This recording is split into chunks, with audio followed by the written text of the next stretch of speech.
വഴുതനയുടെ വിത്തുകൾ വളരെ എളുപ്പത്തിൽ എങ്ങനെയാണ് ശേഖരിക്കുന്നതെന്ന് നോക്കാം.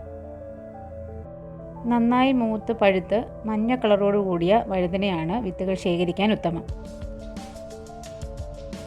പറിച്ചെടുത്തതിന് ശേഷം കുറച്ച് ദിവസം വെയിലത്ത് വയ്ക്കുകയാണെങ്കിൽ ഇതുപോലെ തൊലികൾ ചുളിഞ്ഞു വരും.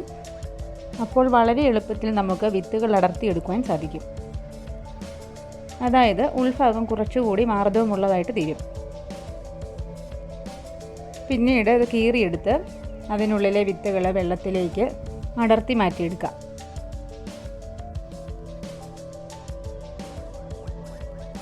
ഈ രീതിയിൽ വിത്തുകളൊന്നും തന്നെ നഷ്ടപ്പെട്ടു പോകാതെ ശേഖരിച്ചെടുക്കുവാൻ സാധിക്കും.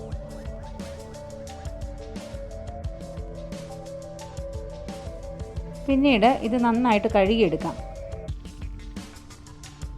ഈ രീതിയിൽ കഴുകിയെടുക്കുകയാണെങ്കിൽ മാംസളഭാഗങ്ങളൊന്നും തന്നെ ഇല്ലാതെ നമുക്ക് വൃത്തിയായിട്ട് വിത്തുകൾ ശേഖരിക്കുവാൻ പറ്റും.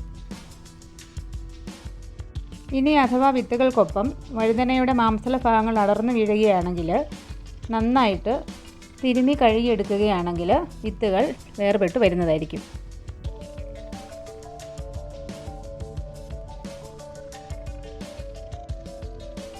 ഓരോ വഴുതനയുടെയും വിത്തുകൾ ഈ രീതിയിൽ നമുക്ക് വേർപെടുത്തി എടുക്കാം.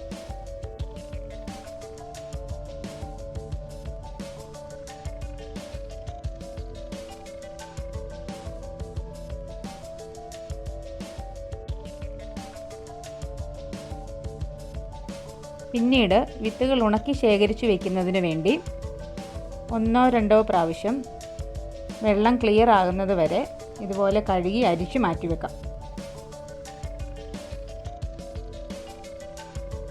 ഇത്തരത്തിൽ കഴുകി വൃത്തിയാക്കി എടുക്കുമ്പോൾ വിത്തുകൾ കട്ട കൂടി കിടക്കാതെ ഓരോന്നായി വേർതിരിഞ്ഞ് കിട്ടും.